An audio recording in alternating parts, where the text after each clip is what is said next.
I do look at Milano Cortina as the one of the most, if not the most special event that I will probably ever participate in. Here we go. Yeah, now that is a special moment right there with my boy Atle. I mean, everyone knows my relationship with Atle. It goes way back. We shared a special come up into the World Cup. You know, one of the most special moments in my career was definitely the last season representing Norway, skiing Adelboden, doing one of the biggest wins that I have in my career and one of the most special races that the World Cup Tour has to offer, only to find out that I get to share that very podium with Atle and that he was the leader when I came down and took the lead myself. And we turned it around in this moment. I must admit, I wish I was the one coming up on top. But the fact that I realized that we were back on the podium together was very beautiful. And I find it to be a very beautiful moment because I think it represents this shift in the sport that I'm trying to contribute. I'm trying to make it more about the human that participate here, the story behind someone's success, not only the flag that someone represents or the amounts of medals or trophies that's next to someone's name. You know, for me, it's moments like these that I'm gonna look back at least personally, the day that I'm done with skiing. And I'm pretty sure Atle would say the same, you know, and I think it's these moments that could really inspire someone out there. So this is a very, very special day. So my other life, which I'm now getting to tap back into very, very soon, and I'm very excited about that. Okay, now you're they're not making this about sports. My debut runway. I mean, also a very huge milestone in my life. A very unsurprising event right here. This was obviously when I was retired and I was exploring my other options and possible directions in life, and one of those explorations ended up at the runway show, pretty naked. So I loved it. It felt 10 times worse and more nerve-wracking than any race I've ever skied. Yet another milestone in my life. This was the campaign that we shot in Milan for the announcement of coming back to the sport and obviously representing Brazil. And yeah, so we worked with this set designer and this stylist that comes from Brazil and that has done a lot of projects around the Carnival and stuff. So we got the feathers, you know, put up on the race suit and whatnot to kind of bring in the carnival and the dance into our beautiful sport here. So I think it turned out really fun, and obviously it was a big moment telling the world that the blue, yellow, and green colors will be seen on the slopes this year, you know. Now we're starting to move into territories that is less comfortable, let me put it this way. Yeah, this, I don't know. I don't even know what to say about that. I mean, obviously I've had fashion since day one, you know. This is not an image, you know, I live this. This is me right here. But purple was my swag back then, so pink was my swag. You see, I was already on this like bit feminine type of vibe back then, you know, as I was experimenting here. Ooh, my first Olympics right here. Yet another Olympics coming up this year, you know, I can't wait to be back. Crazy to think about, you know, it's like between the two Olympics that I've gotten to participate in, it feels like I've lived two different lives, you know. Wow, this made me super psyched for Milano Cortina. I do look at Milano Cortina as the one of the most, if not the most special event that I will probably ever participate in my career as an athlete, because it's just so much history that's getting brought into this very special event, you know.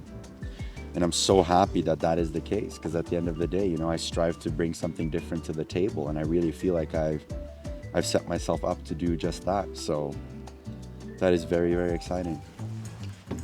Now this took place at the very mountain that I am looking at right now. It is my first victory at the age of 20 here in Solden in World Cup. Extremely proud moment.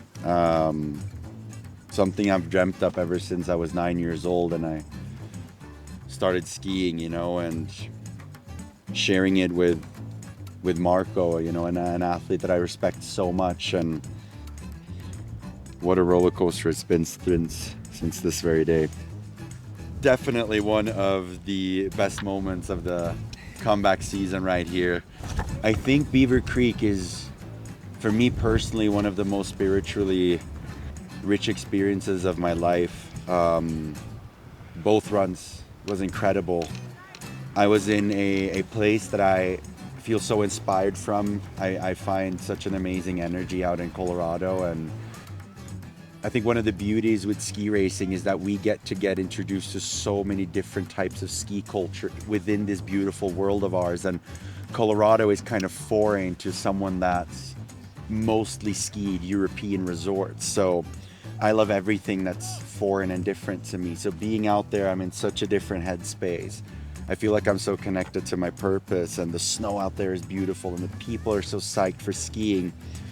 And Beaver Creek especially is one of those races growing up that I was the most excited to watch, because we look like artists skiing that slope. The snow is so perfect. The terrain is so beautiful. You know, it looks like we're dancing with nature, which is exactly what it feels like. A tough one right here. Another special day that took place here in Solden. You know, I'm conflicted about this moment right here, because it's such a huge turning point in my life.